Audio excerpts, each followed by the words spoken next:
जय हिंद। एक senior IPS अधिकारी एक बदमाश का एनकाउंटर करने के लिए जाता है। उसके साथ पूरी पुलिस की टीम होती है। अब जैसे ही ये बदमाश के पास आगे बढ़ने लगता है, बदमाश आईपीएस अधिकारी पर गोली चला देता है। गोली सीधा सीने पर आकर लगती है। बुलेट प्रूफ जैकेट की वजह से जान बच जाती है। उसके बाद बदमाश का एनकाउंटर कर दिया जाता है। बदमाश का एनकाउंटर होने के बाद आईपीएस अधिकारी को दिखाई देता है कि उसकी एक 2 साल की छोटी मासूम बेटी है और उसे संभालने वाला कोई भी नहीं है। इसे देखते हुए ये आईपीएस अधिकारी बदमाश की बेटी को गोद ले लेता है। इस केस के बारे में बात करेंगे, पर सबसे पहले आपसे अपील कि आप बड़ी संख्या में हमारे वीडियोस को देख रहे हैं पर चैनल सब्सक्राइब नहीं कर रहे, इसलिए अगर आप इस वीडियो को देख रहे हैं तो फौरन चैनल को सब्सक्राइब कीजिए, बेल नोटिफिकेशन ऑन कीजिए, वीडियो को ज्यादा से ज्यादा शेयर कीजिए और साथ में अपना कमेंट देना ना भूलें। मैं जानता हूं ये वीडियो आप आखिर तक देखेंगे क्योंकि ये केस है ही इतना दिलचस्प। अब इस पूरे केस को समझने के लिए आपको चलना पड़ेगा उत्तर प्रदेश के फर्रुखाबाद के काकरथिया गांव में, जहां पर सुभाष बाथम अपनी छोटी बेटी का जन्मदिन मनाने के लिए गांव के काफी सारे बच्चों को इनवाइट करता है। सुभाष बाथम और उसकी पत्नी तकरीबन 23 से लेकर 25 बच्चों को इनवाइट करते हैं। उनमें से 23 बच्चे घर पर पहुंच जाते हैं। बर्थडे का सेलिब्रेशन शुरू हो जाता है। इसके बाद घर पर सभी बच्चों के माँ बाप इंतजार कर रहे थे कि जैसे ही बच्चे घर पर आएंगे, शायद आज वो खाना नहीं खाएंगे क्योंकि वो सुभाष के घर पर ही खाना खाकर आएंगे। तो ज्यादातर घरों में खाना नहीं बना, पर अब बच्चों का इंतजार होने लगा क्योंकि धीरे धीरे समय बढ़ता जा रहा था।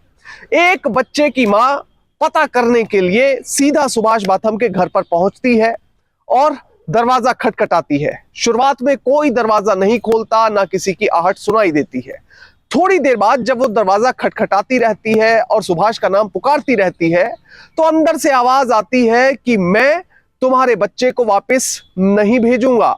अगर बच्चा वापस चाहिए तो 1 करोड़ रुपए लगेंगे। इसके साथ ही मेरे पास कुल मिलाकर 23 बच्चे हैं, 23 बच्चों के 23 करोड़ लगेंगे। अगर पैसा दोगे तो बच्चा वापस मिल जाएगा। अब ये बात जैसे ही मां सुनती है, उसका तो दिल दहल जाता है। अब वो डरती हुई किसी तरह से सुभाष को, उसकी पत्नी को रिक्वेस्ट करती है कि आप बच्चे को कुछ मत कीजिए, आप हमें अपने पास रख लीजिए। पर यह सब बात बेफजूल रह जाती है। अब इसके बाद बच्चे की मां पहुंच जाती है गांव में। हर किसी को गांव में वो ये बात बता देती है कि गांव के 23 बच्चों को सुभाष ने बंधक बना लिया है और वो कह रहा है कि मुझे जब तक पैसे नहीं मिलेंगे तब तक मैं बच्चों को नहीं छोड़ूंगा। अब गांव वासी भी हैरान परेशान, उनके पैरों तले जमीन निकल जाती है। अब फिर 112 नंबर पर पुलिस को कॉल किया जाता है। पुलिस आती है। पुलिस को शुरुआत में लगता है कि मामला छोटे मोटे अपहरण का है, मामले को सॉल्व कर लिया जाएगा। पर जैसे ही पूरी बात बताई जाती है कि 23 बच्चे अंदर बंधक बनाए गए हैं, पूरे घर को अंदर से बंद कर लिया गया है, गांव वालों ने समझाने की कोशिश कर ली है पर वो नहीं मान रहे हैं। पुलिस वाले भी इनिशियली कोशिश करते हैं पर सुभाष नहीं मानता, उसकी पत्नी भी नहीं मानती। इसके बाद लोकल प्रशासन को सूचित किया जाता है और साथ में सीनियर पुलिस अधिकारियों के पास सूचना पहुंचती है कि गांव काकरथिया में इस तरह से 23 बच्चों को एक व्यक्ति ने बंधक बनाया है कि वो सभी के बदले 1 करोड़ रुपए की मांग कर रहा है। 23 बच्चे यानी 23 करोड़ की मांग कर रहा है। अब पूरा गांव लगभग छावनी में तब्दील हो जाता है। प्रशासन के लोग वहां पर पहुंच जाते हैं।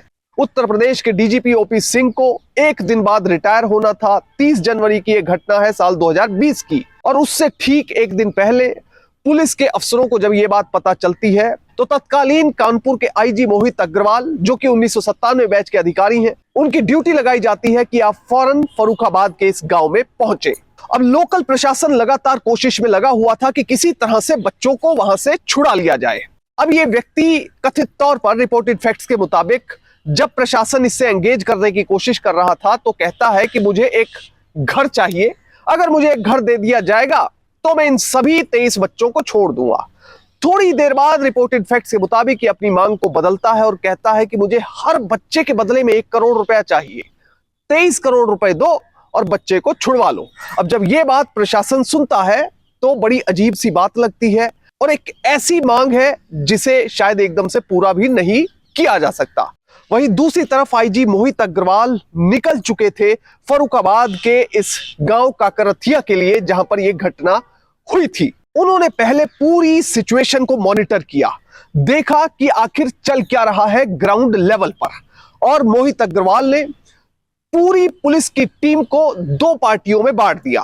एक पार्टी वो जो कि इस बदमाश से सीधे तौर पर एंगेज करेगी, उससे बात करेगी, उसकी मांगे सुनेगी और उसे समझाने की कोशिश करेगी, और एक टीम वो जो इसके ऊपर अटैक करेगी।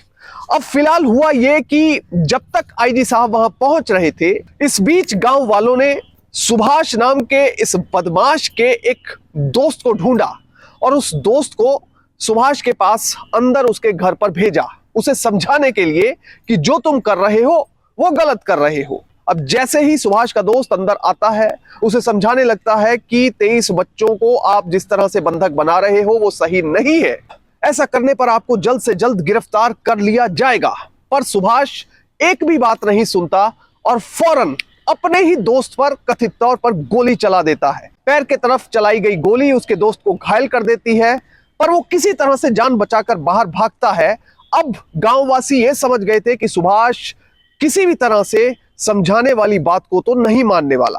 अब जब पुलिस और ग्रामीण बड़ी संख्या में वहां पर मौजूद थे, तो गांव वालों ने देखा कि जो सुभाष नाम का ये बदमाश है, जो किडनैपर है, वो अपने घर में कोई तरल पदार्थ फैला रहा है। गांव वालों को पता चल गया कि ये कोई विस्फोटक पदार्थ है और ये थोड़ी देर में आग लगा देगा। घर में सिलेंडर भी मौजूद थे और गांव वालों के मुताबिक घर में विस्फोटक पदार्थ भी मौजूद थे, जिसके बाद फौरन पुलिस एक्शन में आ गई और घर के पिछले दरवाजे से घर में एंटर करने के बारे में सोचा गया। अब जो आईजी मोहित अग्रवाल ने पुलिस की दो टीम्स बनाई थी, वो फ्रंट फुट पर आती हैं। वो लगातार सुभाष को एंगेज करने की कोशिश कर रही थी और वो ये भी कह रही थी कि तुम्हारी जो भी मांग है हम पूरा करने की कोशिश करेंगे, पर तुम्हें हमसे बात करनी होगी। और दूसरी टीम सुभाष के घर के जो पीछे वाला दरवाजा है वहां से अंदर एंटर होने की कोशिश कर रही थी। इसी बीच आईपीएस मोहित अग्रवाल सीधा पीछे से अंदर दरवाजे की ओर घुसने की कोशिश करते हैं अपनी टीम के साथ। ग्रामीणों ने पुलिस को पहले ही बता दिया था कि सुभाष बाथम साल 2001 में पहले अपने मौसा की हत्या कर चुका है और हत्या करने के बाद उसे आजीवन कारावास की सजा हुई थी, जिसे भुगतकर वो 10 साल बाद घर वापस लौटा है। और उसके लिए कोई बड़ा क्राइम करना इतनी बड़ी बात नहीं होगी। अब पुलिस भी यहां पर सजग थी सुभाष बाथम को लेकर। अब आईपीएस मोहित अग्रवाल आगे बढ़ते हैं और सीधा घर में दाखिल हो जाते हैं। जैसे ही सुभाष आईपीएस अफसर को उसकी टीम के साथ देखता है, फौरन उनके ऊपर गोली चला देता है। बदमाश की ओर से चलाई गई गोली सीधा आईजी साहब के सीने पर आकर लगती है, पर भला हो कि उन्होंने बुलेट प्रूफ जैकेट पहनी हुई थी। यह गोली बुलेट प्रूफ जैकेट से टकराती हुई नीचे गिर जाती है। अब जैसे ये फायरिंग स्टार्ट हुई तो पूरी पुलिस की टीम एक्टिव थी। कांस्टेबल नवनीत आगे बढ़े, उन्होंने बदमाश के ऊपर गोली चलाई और पहली ही गोली में यह बदमाश मारा गया और एनकाउंटर वहीं पर खत्म हो गया।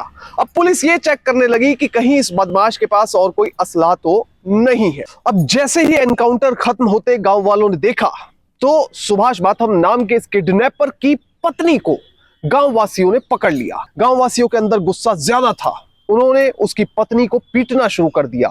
इतना पीटा कि वो अधमरी हो गई। उसके बाद सुभाष नाम के इस बदमाश किडनैपर की पत्नी को अस्पताल ले जाया गया, जहां पर उसे मृत डिक्लेयर कर दिया गया। अब जब घटना स्थल पर पुलिस ने देखा और खास तौर पर आईपीएस मोहित अग्रवाल ने देखा कि वहां पर 2 साल की एक बच्ची है जिसका नाम गौरी बताया जा रहा था। अब 2 साल की ये बच्ची, जिसका जन्मदिन मनाने के लिए 23 बच्चों को सुभाष बाथम ने अपने घर बुलाया था, वो बच्ची घर पर बैठी रो रही थी। अब आईपीएस अधिकारी को यह समझ आया कि पिता एनकाउंटर में मारा गया है और जो मां है उसको लोगों ने मार दिया। अब इस बच्ची का क्या होगा? रिपोर्टेड फैक्ट्स के मुताबिक आईपीएस मोहित अग्रवाल ने वहां मौजूद एक महिला कांस्टेबल की ड्यूटी लगाई कि फिलहाल तुम इस बच्ची को अपने पास रखो, खर्चा सारा मैं उठाऊंगा। 6 महीने तक उस बच्ची को कांस्टेबल ने अपने पास रखा। उसके बाद बच्ची को उसकी बुआ के पास भेज दिया गया। कुछ समय बुआ के पास बच्ची रही, उस समय भी आईपीएस ने सारा खर्चा उठाया। और उसके बाद इस आईपीएस अधिकारी ने वो मिसाल पेश की जो शायद आजकल लोग नहीं करते हैं। इन्होंने इस बच्ची को जो कि एक बदमाश, एक किडनैपर की बच्ची थी, उसको कानपुर के एक नामी बोर्डिंग स्कूल जीडी गोयनका में एडमिशन दिलवाया, जहां पर ये फिलहाल पढ़ाई कर रही है। अगर आईपीएस मोहित अग्रवाल की बात करें तो वो 1997 बैच के आईपीएस अफसर हैं। 2 बेटियां हैं इनकी। एक बेटी आईआईटी से बीटेक करने के बाद मुंबई में जेपी मॉर्गन में जॉब कर रही है, दूसरी बेटी लखनऊ से एमबीबीएस कर रही है। बहरहाल इस पूरे केस से सीख क्या मिलती है? इस घटना से सीख यही मिलती है कि कोई एक व्यक्ति बुरा हो सकता है, पर जरूरी नहीं है कि उसके घर में मौजूद हर मेंबर एक बुरा व्यक्ति हो। यहां पर इस आईपीएस अधिकारी ने मिसाल पेश की कि प्रोफेशनली वो उस बदमाश को वहां पर खत्म करने, उससे उन बच्चों को बचाने के लिए गए थे, पर जब उसका एनकाउंटर हुआ, उसकी पत्नी मारी गई, तो 2 साल की मासूम बच्ची को देखकर इस आईपीएस अधिकारी को तरस आया और उन्होंने ना सिर्फ इस बच्ची को पढ़ाने की जिम्मेदारी ली, बल्कि उसे नया जीवन भी दिया। जय हिंद।